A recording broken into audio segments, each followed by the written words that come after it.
Yes, we are live. Excited about it. We have Manuel Gomez with us tonight. This is none other than Talking with T. Rice. And we're telling the truth tonight, of course, about that civilian justice bill that we have. And tonight is the night. So, Manuel, I did myself something good, which was write some notes tonight so that we can stay on top of things because, you know, things I get revved up when I'm talking with you because Yep. you talk about the things that I love. And the thing that I love is what we're talking about this series till November 3rd, polls, politics, and my beloved policy, right? Because that's Yes. what we live by. So, Manuel, tonight or today is National Voter Registration Day, right? Yes. So, what we're going to lead in talking to tonight about the NC Civilian Justice Bill, and I'm going to pull it up in just a second because that's what we're going to be focused on tonight. But I do want to get this little housekeeping out of the way. Sure. Hopefully, Alicia will be joining us very soon. She's in transit with some things. But I do want to remind everybody that today is National Voter Registration Day. Guys, please, please, and more please, go and register to vote before early voting, before election day. Okay, please make sure that you do. Go check your voter registration. In some states, if you have not voted in a while, your registration needs to be updated, and you don't want to be one of those people who are standing around in line only to be told you can't vote. And then if you can't vote, you can't put the right person in office to put the civilian justice bill into play, right? Because that's what we need, candidates in the legislature, state and federal, right? So that we can get the types of things that we want. You can do this to go check it. It's very simple. Just go ahead and go to the overflow.network, theoverflow.network. And I'm going to put that up in just a few moments so that you can see that. Theoverflow.network. Don't forget to complete census. Census ends September 30th, right? The census ends September 30th. Be counted. This is about some funding and things that the federal government will be able to provide for our community, depending on how many of us are in need or what we're in need of in this particular county.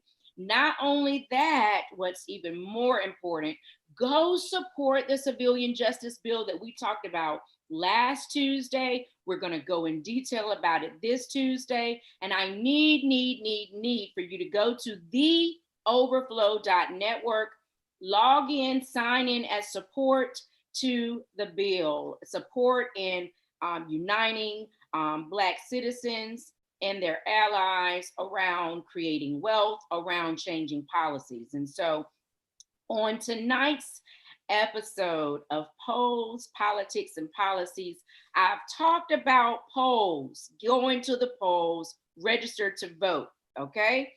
Politics, know your candidates and know the type candidates that will actually support what we're talking about tonight, right? I'm trying to call them and possibly get some of them on the show and talk and do maybe a town hall of some sort. However, still know the type candidate that you are going to elect to put things in place like the civilian justice bill. It's extremely, extremely important that you do that. All right. So that's the politics of it all. Now, Manuel, are you ready to Oh, talk I'm ready. about some policy? I am. I am. I'm looking All forward to right. it. Thank you for being here tonight, and thank everybody out there for taking the time out of their glorious day to watch this and be informed by Toshiba on what we're trying to do to bring justice to the state of North Carolina. All right. So I'm going to pull up the bill on the overflow, theoverflow.network. Everybody see that? And you will find the bill right here. And we're going to click on it to read the bill because Manuel is going to talk us through this. And I am going to enlarge it. I think everybody can see it. Manuel, you can see it well? Yeah, it's perfect. Wonderful. Actually, matter of fact, what everybody sees there is the intro part of the bill, which is, like you say, is the mission statement. It tells you that this is going to be an independent agency that will be empowered to receive complaints from everyone, including police officers, including Department of Corrections, including firemen, even including prosecutors, who there are some good ones out there. Just letting everyone know. Not everyone's bad, but there are some good ones out there. The problem with the good ones, they don't have nowhere to go to report this type of corruption that the state of North Carolina and the United States is suffering, that, blacks and brown people are being shot and killed and deprived civil rights and being brutalized in our correctional systems and so forth. So when the good ones see that they have nowhere to go, this new agency is going to give the ability to let the poor Spanish mothers, poor black mothers, rich mothers, poor mothers, middle-class mothers, all of them, and the cops that are good, and the corrections that are good, to be able to report injustice, to be able to report corruption. So what you're seeing here now on this first page is the mission statement, and it's going to be made up of people who are not affiliated, which means people who are not ex-cops, people who are not lawyers, people who are not prosecutors, people who are not Department of Corrections. It's going to be made up from people who are college students, who are people who are regular individuals who can be trained to become investigators, so we can ensure that the good old boy system won't exist. So we can ensure that people will be able to get a fair and impartial hearing and investigation done.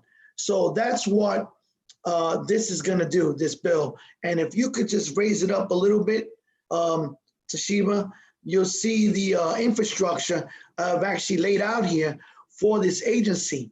Toshiba and I and Dr. Terrence Root from the NAACP, we're trying very hard and asking everyone out there to support this.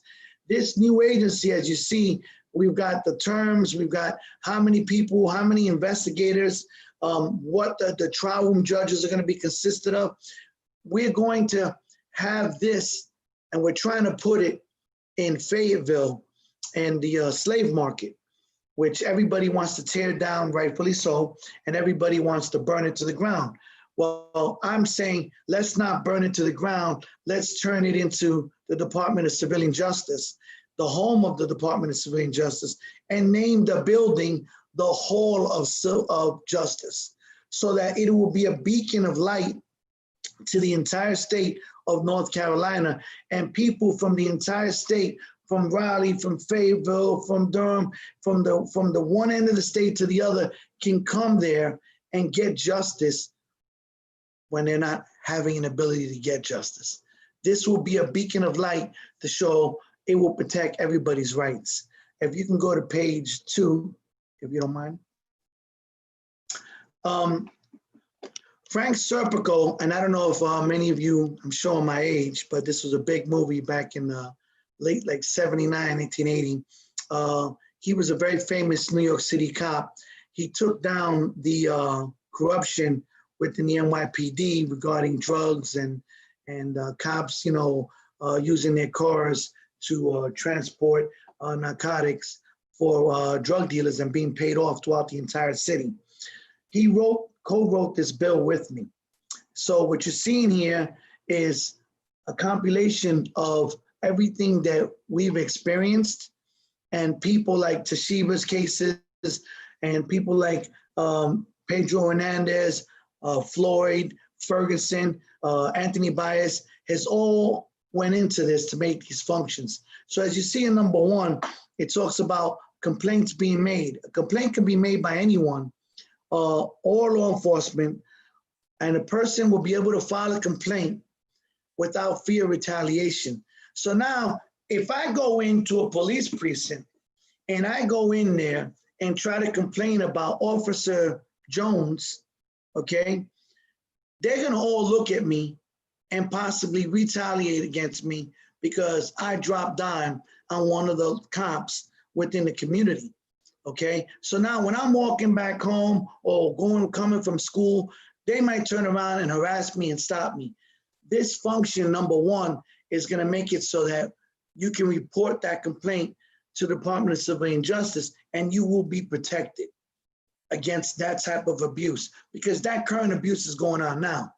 The Department of Civilian Justice will also have the power to investigate corruption, misconduct. They will make findings. They will hold administrative trials. They will enforce discipline on any position and rank. So let me say that again. That means from the lowest person in the police department to the police commissioner. So this agency will have the power to investigate the police commissioner and let everybody know that he ain't above the law.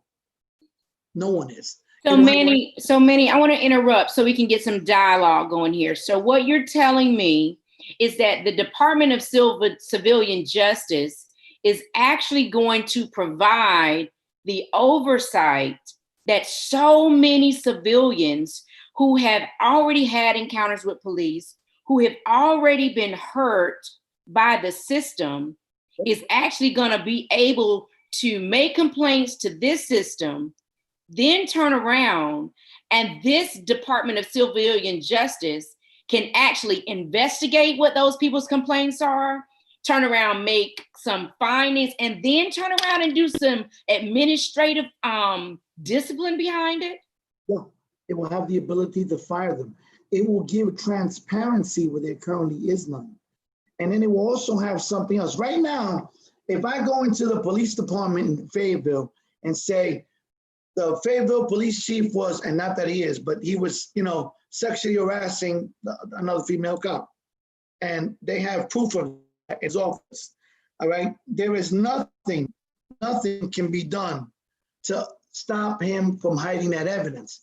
This agency will have the power now to have subpoena powers to be able to stop and get the evidence. And if he says, no, you ain't getting it, it will have the ability to suspend him on the spot, regardless if the governor put him there or if the mayor put him there. That means no one is going to be above the law with this agency. So what you're saying is all of these organizations who are always trying to get body cam footage, who's always trying to get these police review boards and all of this stuff, now with the civilian justice bill, they don't have to worry about that. When they petition the civilian justice, the Department of Civilian Justice, the Department of Civilian Justice has subpoena power to actually now go get the evidence that the people were sharing that's actually there.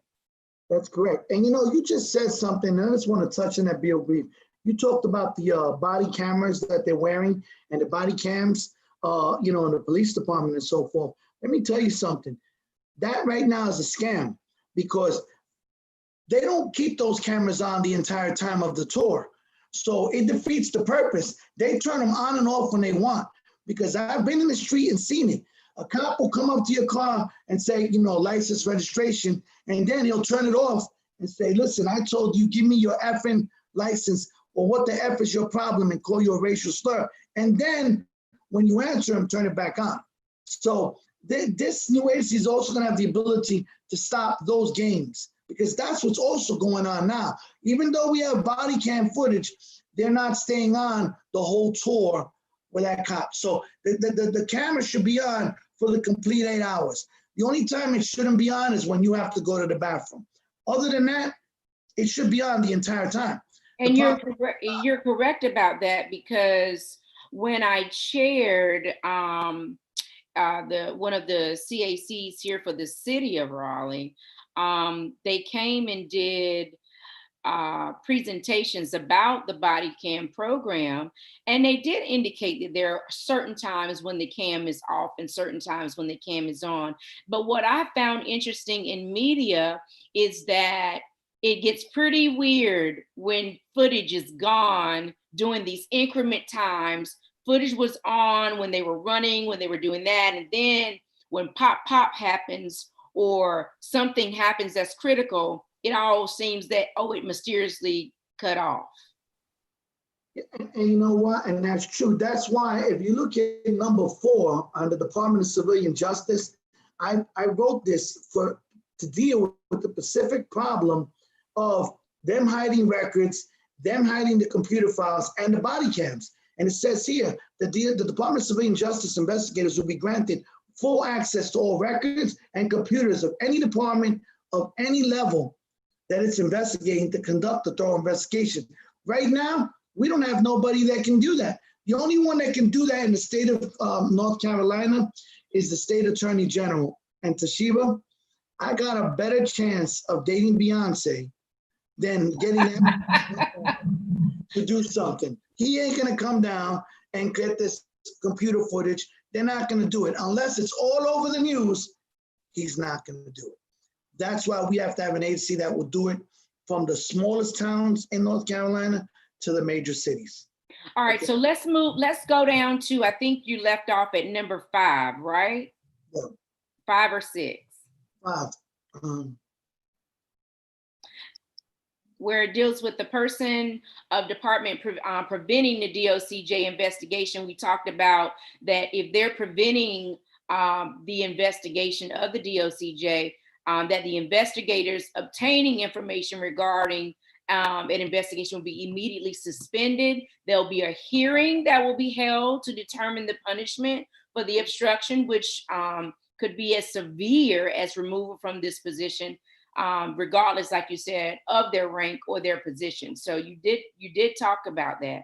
Now, this is the other part that's important to citizens. Number 6, let's talk about how with the Department of Civilian Justice bill, the victims won't be retaliated. But most importantly, to me, the part that I like about this, there's no retaliation against even we talk about their good cops and their bad cops, right? But what about the tons of good cops like yourself and the other 12 that were a part of you? Talk about how these folks or people like them won't be retaliated upon because of this particular bill. Well, right now, this bill would be the only mechanism that would protect them, because the NYPD 12, when you go to the film Crime and Punishment, you'll see they were being retaliated against left and right. They were getting what they do in North Carolina and what they do in New York, all right, which North Carolina copied it, is that they do this thing called highway therapy. Now, let me say that again, highway therapy. Now, what is that? That's when you turn around and you deal with a cop who spoke up or spoke out against corruption, and then you send him to the furthest part of the state or the furthest part of the town so that you make it difficult for him to do his job, so that he has to leave his home maybe 2 hours earlier to get to work or drive another 2 hours to get back from work, okay? And this is called highway therapy, and this is another form of retaliation. So this bill will protect and stop that. It will also, a lot of the cops that were cutting back, like one of the cops of the NYPD 12 is a single Black mother who has 2 daughters, and she worked the day tour. Now they turned around and she had nobody to babysit her kids at night, so they gave her the night tour. So now she was up the creek without a babysitter. Wow. And this is retaliation. And these are the type of things they do to them. And these are just small things they do to them to retaliate. And the Department of Civilian Justice will put a stop to that. And more importantly, it will do something that no agency has. And that is, it will have judges that are not judges from the criminal court. Judges who are not friends with the prosecutor. Judges who are not part of the good old boy system of the police department. So now you say to me, well, where do you get those judges from? And I'm going to tell you where. What we do is we take the best lawyers that North Carolina has to offer, the best civil rights lawyers, and we interview them and get them and make them to become the judges so that we can ensure that these people who have a track record of standing up for people's rights, standing up for civil rights violations, protecting the innocent, we make them the judges. Now that's powerful. That is very powerful. And the other part about that that's most important about talk about civilians, these are the most important people who already know how to engage with community. And then on number 9, we talk about how the DOCJ will engage with community. Yes, see, that's the problem. It's very important because you have all these agencies out there. Most, I would dare say 90% of the people, the citizens of North Carolina, do not know what is available to them. Do not know what agencies can help them with food, help them with their school problems, help them with civil rights problems. They don't know because there's no effective mechanism in North Carolina that's advertising the functions of these agencies to the simple person, to the most poorest person, to the richest person. And this is not just about black and white. This is everybody. That the system has failed to notify properly the people of North Carolina the services that are available to them. The Department of Civilian Justice will do that via commercials, via mail, via email, pop-ups. It will let people know on their phones. Like we have that, what do you call the 911 alert systems? Yes. When they see a missing child, it'll pop up. So everybody's gonna get it. Hey, this agency is here to help you, and this is what we do. Wow. I want to say nobody in the state will not know what this agency does. Everybody needs to know. Everybody in church, everybody walking down the street, to the homeless person on the corner needs to know. That's so Manuel, we've got a question out here. So one of the questions on social media is asking, with this, would the DOCJ be able to go back and help exonerate those who've been wrongfully convicted or harmed? Is there anything we're looking at?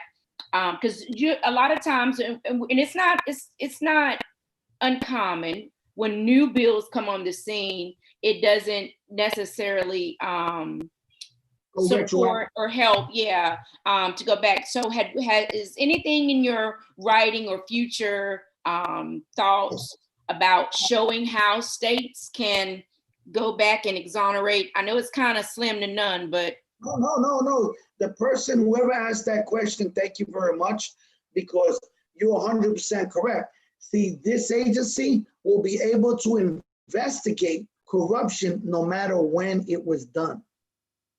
That's the point of this agency. Wow. So it was done today, or it was done 2 years ago, or it was done 20 years ago. It's going to give that mother the ability. You know, I'm a private investigator, and my job is to prove people innocent. And I've proven people innocent from cases from 23 years ago. But not everybody has the money, or not everybody has an investigator like me in their state. That's why I've created this, so that everyone will have a place and won't need to hire me. Hell, this kicks me out of a job. And I'm glad with that, because this will give that person who just texted you the ability to find out, hey, can you investigate my brother who's in jail, and the cops, we think, set him up, but it was 10 years ago? Yes, they can come here and do that. This agency will have the ability to do that.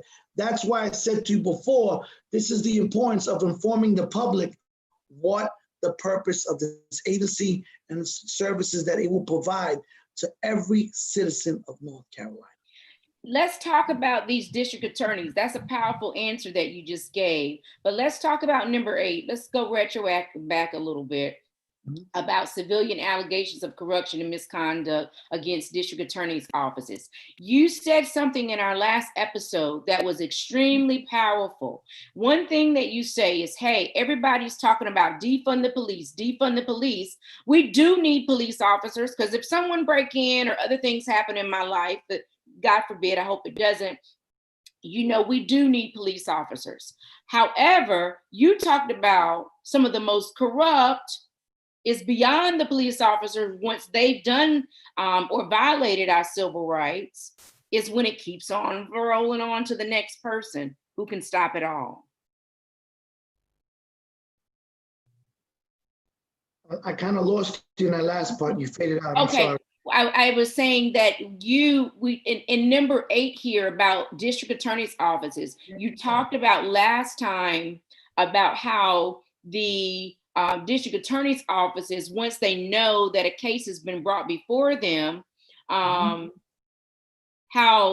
they can kind of stop the process, but they don't. You're right. And the reason why they don't is it goes back to New York again.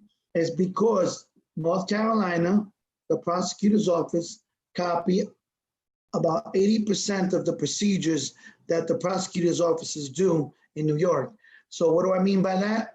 The prosecutors in New York and in North Carolina, they reward, and let me say this again, reward their prosecutors for how many convictions they get. And they evaluate them on the amount of convictions and their performance. But it's really not the performance, it's the convictions. So if they got 200 people, 200 cases, because the average prosecutor in North Carolina gets like what in New York is, but about a third of it. They get between 50 to 70 cases per prosecutor, okay? Now, you got 70 people and 25 of them are innocent.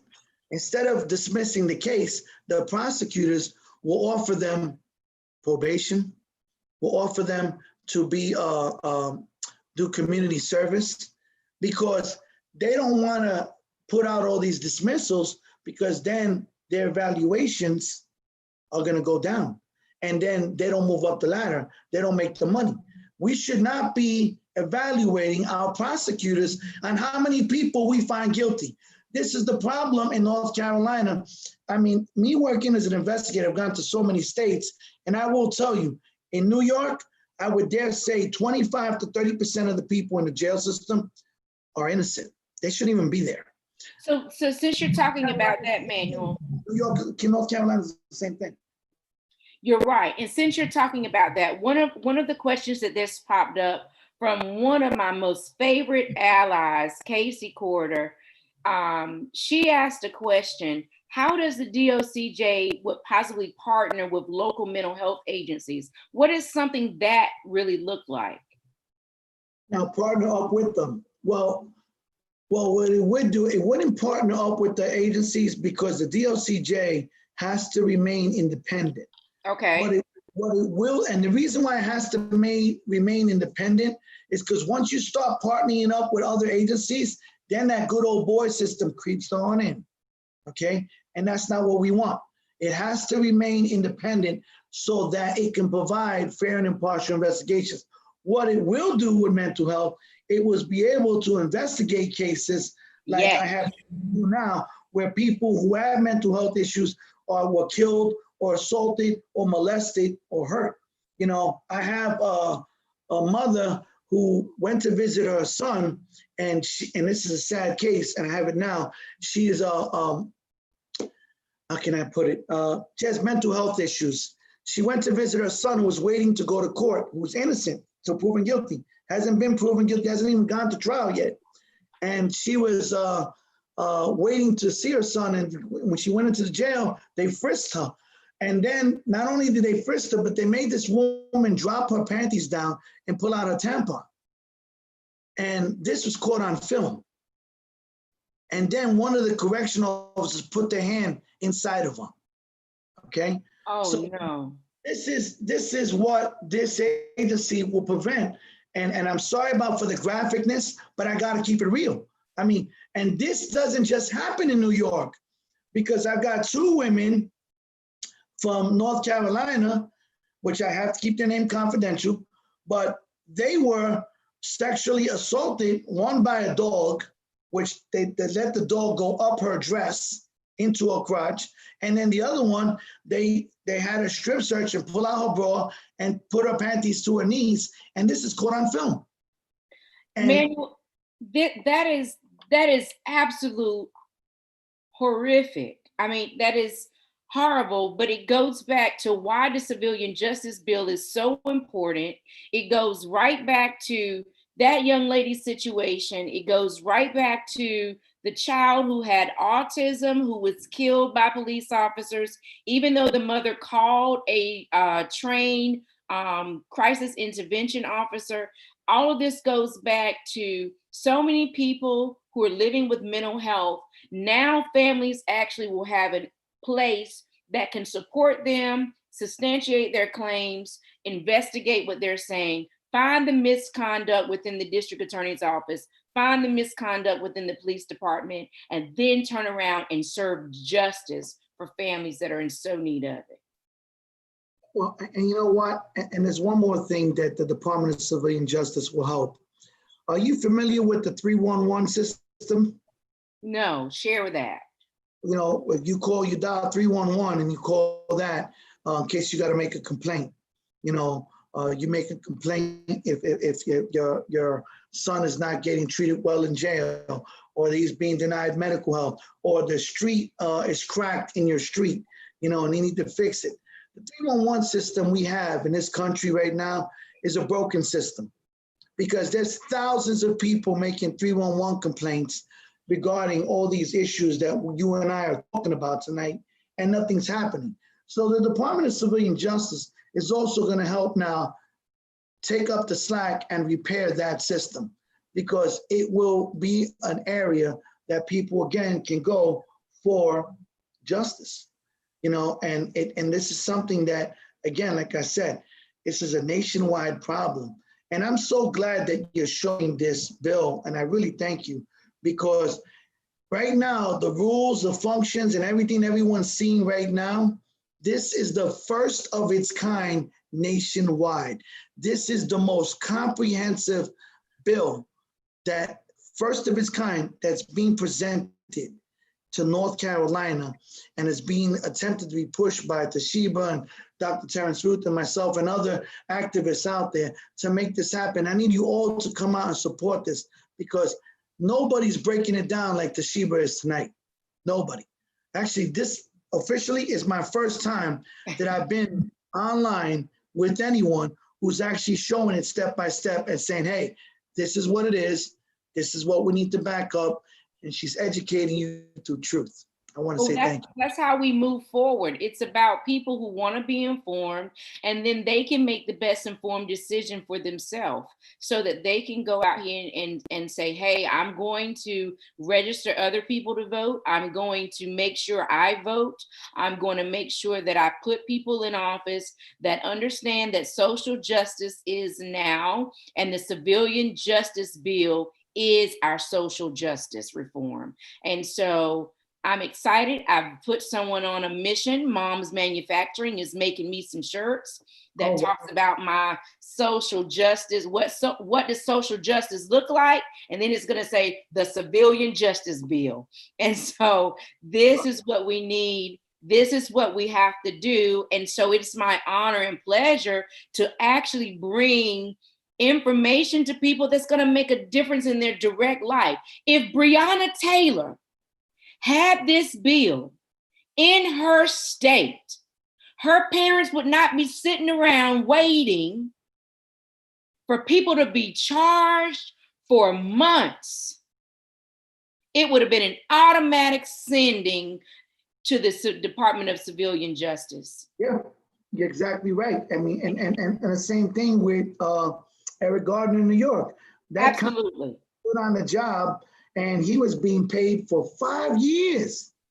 He choked that man out, and he was standing there being paid $120,000 a year to have something, wait for something to happen to him. No, with this new agency, we're going to suspend those people.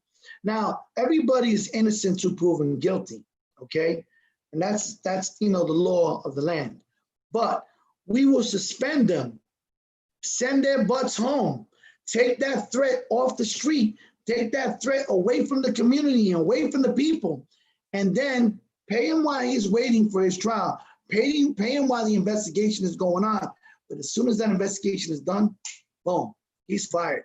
Boom, he's going to jail. Boom, charges being generated on him. But we get the threat off the street immediately, not having somebody who choked out Eric Gardner, going to the police department, still dealing with the public, getting paid, Why you just strangle somebody? No, I'm sorry. This is the problem, and it's a problem that North Carolina suffers from, that Louisiana, that Oregon. I mean, you saw that brother got shot in the back 7 times. That's not a killing. That's an execution. Yes. That's an execution. And that's what's going on here. They're executing us. But again, we need to have educated revolution. We need demonstrations with focus. On all these demonstrations, I keep seeing everybody walking on the streets saying, no justice, no peace. Well, let's say this, no justice. Give us the Department of Civilian Justice. We are demonstrating for that. We are demonstrating for an agency that will bring us our safety, protect our liberty, our right to pursue happiness. Because how can you be happy if you can't get justice? How can you have liberty if no one is giving you the respect and the justice system is just treating you like you're a second-class citizen? Absolutely. You are spot on. I got another thing that I want us to dig into. I want us to go through these rules, but then I want us to talk about is something I posted today in reference to it's a couple of things I want to hit before we move forward in a conversation I want to have. So listen, thank everybody who's still watching us. Keep on watching and share, do some watch parties. This is really, really, really great stuff. Let somebody go back and listen to the replay. But listen, the rules here for the chief. Now, I want you to know, I don't have it right beside me, but I want you to know, I printed off this and I carry this in my purse. Wow, thank you. I carry this bill in my purse along with my racial equity training manual. Wow. So that every time I'm turning around and there's some leisure time, I'm reading this. I'm trying to memorize this so that it becomes life to me. Right? Wow. And so I've read this, and I probably don't read this proposal probably about 7-8 times already. Yeah. And so we're talking about who would be over this, the chief of the Department of Civilian Justice, 2 terms, 4 years for 1 term. So it's kind of like a general election type of thing when you, in reference to the amount of years, right? Like presidency, give people time to make the department, produce some what's the words I'm trying to use, man? We want to give the people time that's running it to really produce some good data, to have some time to do some work, to finish out some investigations and stuff and not have things turn around so quickly. So 1 term equals 4 years. They would be appointed by the governor. And they would be confirmed, I'm assuming, by the state assembly and the state Senate Judiciary Committee. Yeah, and the reason why that I incorporated this was because, look, we all know that the governors bring in their good old boys. Whoever comes in office brings in their friends and puts them in places, and they become the yes sirs, the yes sir men. So they just say yes to everything. In this difference, to ensure that we don't have one of those good old boys running the Department of Civilian Justice, the state assembly and the state senate has to pick the candidates. So they're gonna pick the 3 best candidates in the whole state. It ain't gonna be the governor. And then when they get the 3 best candidates, they go to the governor and say, here, these are our 3 best candidates who will ensure fairness, impartiality, and justice to the people of North Carolina. Governor, now you pick which one you want of the 3. But you see, the people pick the 3, not the governor. He decides which one of the 3, but we decide who's gonna go before him to be picked. That is the difference of this. That is where you get the safety measure to ensure that I'm trying to eliminate that good old boy system. That's what. So now this is what's going to make me excited. Okay, this is what's going to make me excited right here. This part. the part where you just said we are going to pick, right? Which bring us right back to what today is National Registration Voter Registration Day. Yes, amen. I have some questions here. What happens if we don't vote? We don't get this type of justice and we still continue to be repressed. We still keep living what I call a fantasy.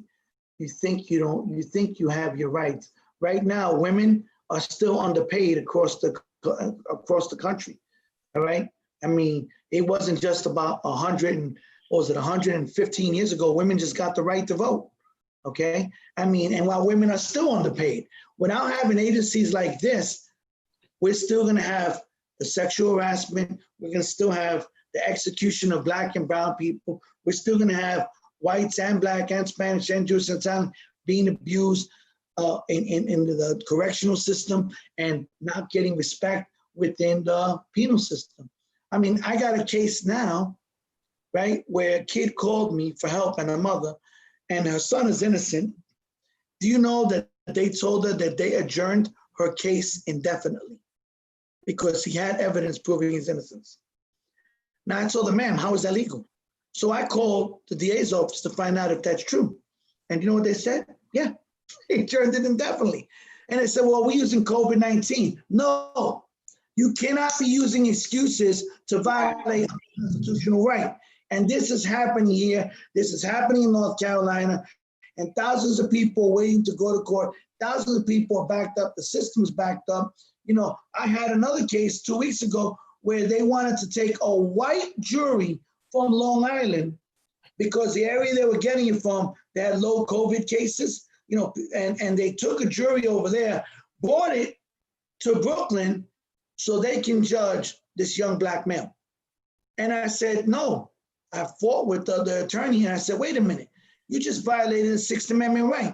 How is that a jury of his peers? First of all, none of them live here in New York City. And second, they were all white. So I said, how is this legal? Wow. This stuff that's going on. This is why you people need to vote today. You need to register now so that this doesn't happen. We need to put a stop to this. Only you. And I know you said, well, I'm only one person. I'm only one vote. Let me tell you something. This election that's coming up, it might come down to 1 or 2 votes. And it might be your vote that makes that difference. You need to step up to the plate. So now let's take it. The other question is, what happens if we do vote? What does life can possibly look like for us if we do vote? You have it right here in front of you. If you do vote and let people know that you vote, see, it's not just only voting too. You need to get involved. You need to go see your, say hello to your senator, say hello to your assembly person. Let them know who you are because they're gonna look up your name. Oh, wait a minute, Toshiba Rice came to see me. Yup, she's a registered voter. Oh, but Miss Jennifer Jones came to see me. Nah, she's not registered. I'm not worried about her. But I will speak to Toshiba because Toshiba has a vote that counts. Toshiba's more important. Your vote makes you important. Your vote makes you what they want. Remember that. You have the power. Absolutely, absolutely. Now, you mentioned something, what we need to do to support this bill. What we need to do is share the bill. You can share the bill by going to theoverflow.network. The bill is sitting there. This is where I pulled the bill up. This is where we're looking at the bill and going and combing through the bill right now. We're getting it directly from theoverflow.network. And so go there. And then because we need to be able to communicate with you, tell you what progress we're making with this bill and how to contact your senators, how to contact your House of Representatives in North Carolina and tell them you need this bill. You need justice, and justice is the civilian justice bill, and that you need this to be pushed through. I'm going to be coming forward, and I need garnered support in reference to getting a judiciary hearing. So listen, I can't be now I'm a powerful woman just speaking by myself, but together we are a force that the world needs to see. Amen. That's true. And that's all we need. We need all you mothers out there, all you women out there to get behind Toshiba, to get behind Dr. Terrence Truth, to get behind me and the NYPD 12. Well, we're coming to North Carolina. I mean, we're trying to set this up now where we can have this hearing in North Carolina and flood that hearing with hundreds of people so that the governor's going to look and say, whoa, what's going on down there? What's happening in Raleigh? What's at that hearing? Because those hundreds of people represent hundreds of votes for him. And trust me, he will look.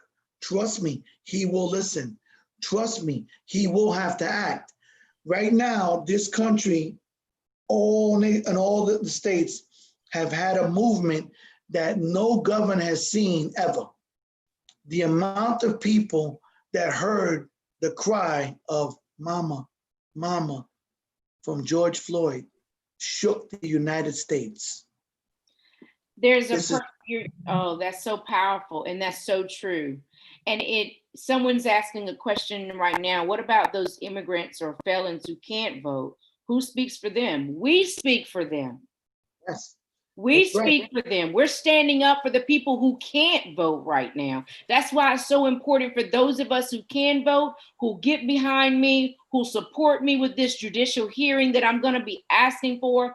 I need you to go to theoverflow.network. Scroll to the bottom of that page, fill out that form, letting me know that you are supporting what we are trying to do. Part of the overflow is about changing policy in our local and state governments.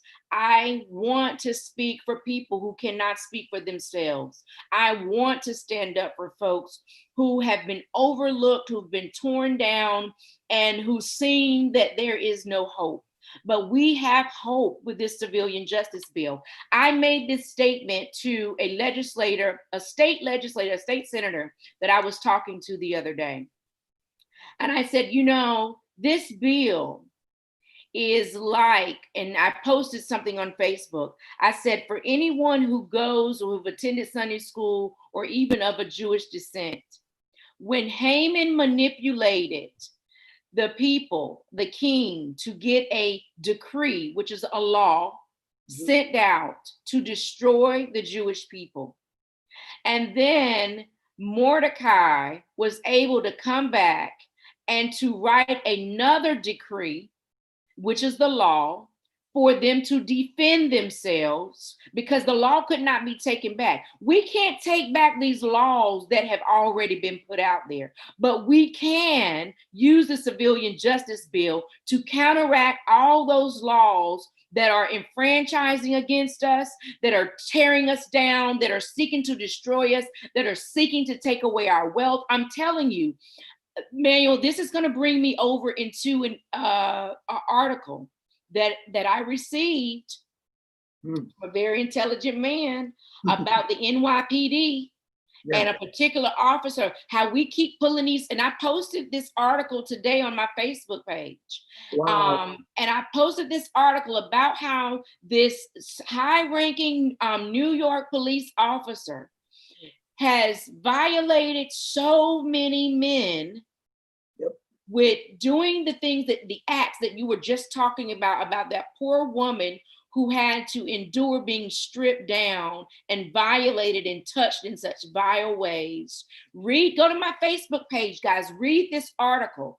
And what I'm saying to us is, we have to get behind legislator. It's a great thing for us to march. It's a great thing for us to protest, but don't stand out there marching and protesting if we don't have anything to back up change. The civilian justice bill is the change that we're protesting. It's the change that we are marching for. And Manuel and Frank Shapiro has done an amazing job with a proposal that will bring people justice who can't vote, the very people who have felons.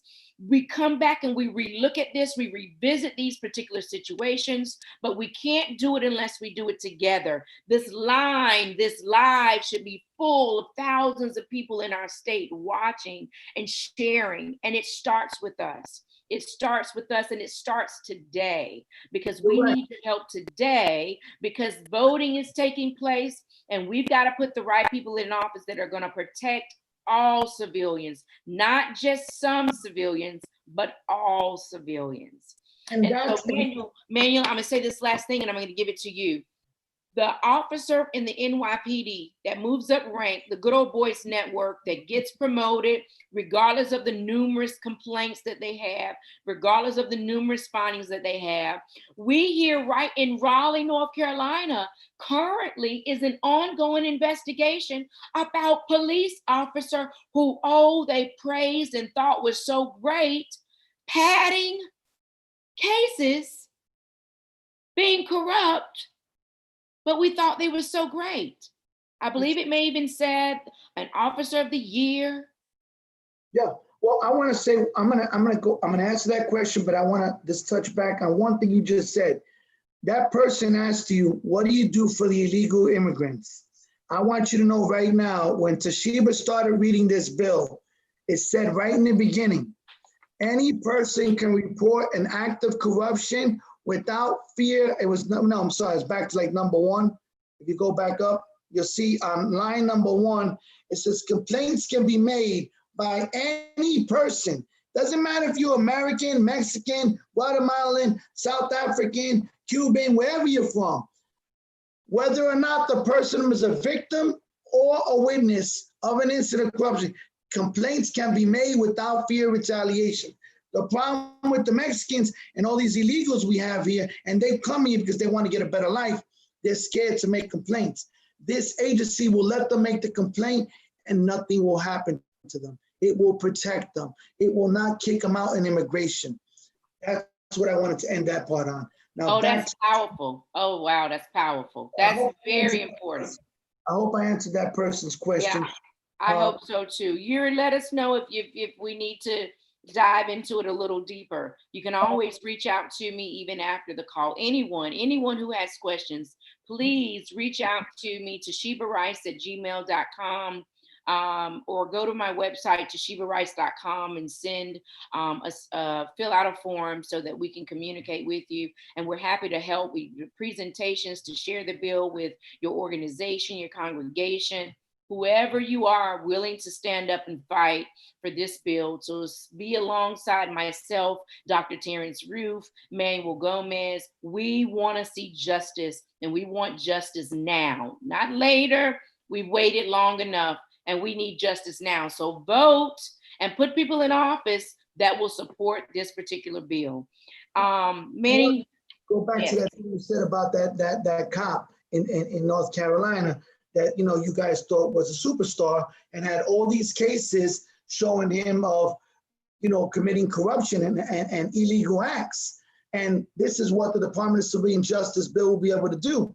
It will be able to go after those records. It will be able to subpoena the evidence so that we won't be caught blindsided and go, wait a minute, this guy was made cop of the year, but look at all the corruption he has.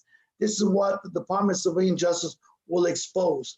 Now, right now in New York, and Toshiba touched on it in the article that she has on her page, Black men and brown men, Hispanic men, have been sexually assaulted and have had their hand of the police chief, the chief of the police department of the NYPD. This is the chief of 37,000 cops, put his hand inside their rectums to search them and put their pants down in the street and strip search them naked.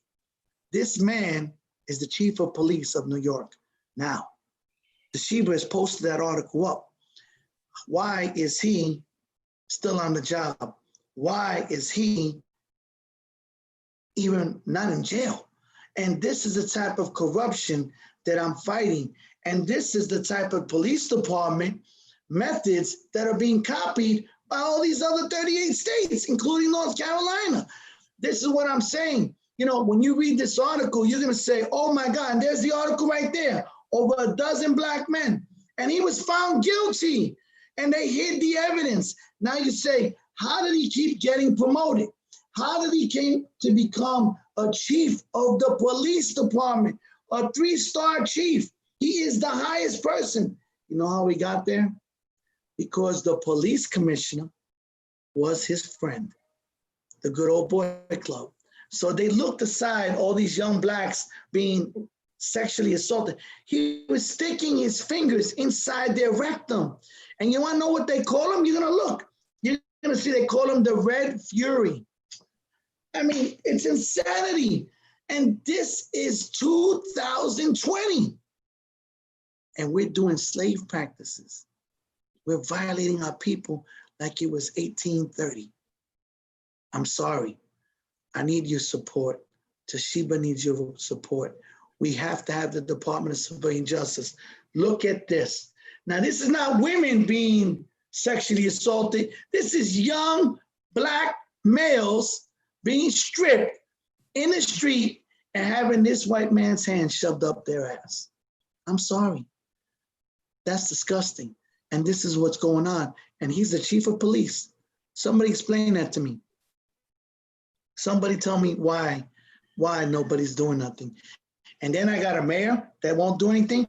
This happens throughout all the states. The good old boy system has to be shut down. That's why the Department of Civilian Justice doesn't let that good old boy system. That's why you can only do 2 terms. And you can't have somebody there for 30 years running the whole department, because then what happens is they get comfortable. We have to switch it up. We have to give someone else a chance to improve. Absolutely. And here's the article in reference to the fake evidence used in more than a dozen Wake County drug cases. Now a Raleigh detective is on leave. On leave? Can somebody explain that to me? Somebody explain this to me. And you got the video there. This is what I'm talking about. You know, people don't realize it's not just the New York problem. It's in your backyard. Open your eyes. You can't make, you know how you scare these people? Everyone out there, you got to know your rights. I'm not a lawyer. You know what I am? I'm a pissed off American that reads and went and figured out how to write a bill. If I can do it, you can do it. And if you want to know how to do it, call me, 347-867-6242. Let me say that again, 347-867-6242.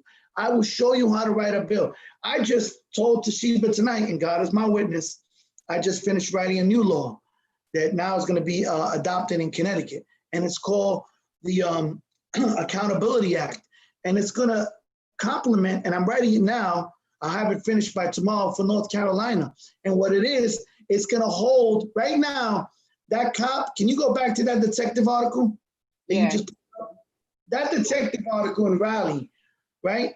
Fake evidence used in more than a dozen county drug cases. So he used fake evidence to prosecute people and send people to jail for years. What's happening to him? He's getting paid right now. 15 people were jailed for selling heroin until it was finally revealed that they were framed. 15. Now, you know who's going to pay for all of this? I'm going to tell you. He's not going to pay one dime. Leave that there. He's not going to pay one dime. You are going to pay for it. Every single taxpayer in North Carolina is going to pay those 15 people millions of dollars for being in jail. Now, I'm not saying they don't deserve it. They do deserve the millions of dollars.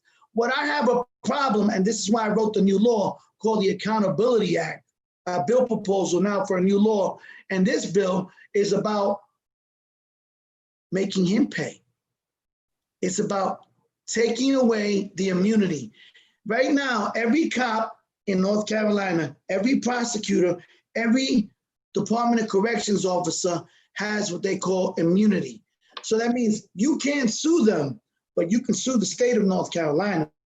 You can't sue the cop personally, but you can sue the city of Raleigh. The city and the taxpayers and all those property taxes you're paying are going to pay the millions of dollars to those 15 people, but you can't sue the cop. My new law, what it does is it holds the cop responsible. So now he's going to have to pay 10% of the lawsuit. Now he's going to have to pay $100,000 to that family. That means he'll lose his house. He'll lose his BMW. He'll lose his truck. Now, if you have a law that can hold them accountable financially accountable for committing these acts, trust me, they ain't gonna do it. They're not gonna wanna lose their house. They're not gonna do it. And not only did I put that in the Accountability Act, but the next thing I put in there was any cop or prosecutor or Department of Correction officer that sees a crime or corruption happening and says nothing, they will be charged for the liability of that crime. The taxpayers should not be paying. Right. You have in the budget millions, hundreds of millions of dollars dedicated in the state budget to pay these types of lawsuits. Why are we making a budget for false arrests and police murders? And right now, all those people that you just saw, those 15 people, Yeah. they're gonna sue the state, and we're gonna pay all those taxes. I'm sorry, you're gonna pay all that money. It's gonna come out of your property tax. You are gonna bear the burden. Why should the people be paying for someone who's committing the crime when it ain't us? It ain't us. Now, we have the Accountability Act with the Department of Civilian Justice. Together, both those things give you a complete package of transparency, justice, and accountability. We have to have people be accountable for their actions. And currently, the law in North Carolina doesn't do that. Wow. Manuel, this has been amazing as always. Absolutely amazing all the time. I'm so thankful for everybody that has been listening to us and how we'll continue to keep talking about this bill. We'll continue to keep bringing it to everyone's forefront. We're going to get this bill. I'm determined that we're going to get this bill, okay? Yes. And I'm proud of the work that Dr. Terrence Ruth is doing around the civilian justice bill on state levels. I'm proud of the work that you're doing, Manuel, on the civilian justice bill around the state and national levels. I believe it can get done. Share this information. Tell people what needs to happen. Listen, we can't afford to continue to elect people in office that's going to be neutral around these issues, around justice, around racism. We can't continue to do that. Our very lives depend on us standing up and saying, we've got some solutions and we want to see if this will work for us as citizens. And so we're going to continue to stand up for justice, and the civilian justice bill is our justice. Want to thank everybody for watching. If you got any more questions, let us know. You can reach me at TashibaRice@gmail.com. You can go to my website, TashibaRice.com. You can also view the bill, register, check your registration at theoverflow.network. And don't forget to sign your census. Complete your census by September the 30th. For North Carolina, I believe you have until October the 9th before regular registration stops. And then doing our early voting, you can do registration, but it's usually always best to try to take care of your voter registration before early voting begins, okay? So you can find out all of those things, everything I said, civilian justice bill, share it at theoverflow.network, okay? Thank you all so very much for joining. Manuel, is there anything else you need us to know before we go? I just want to say God bless all of you out there. Stay safe.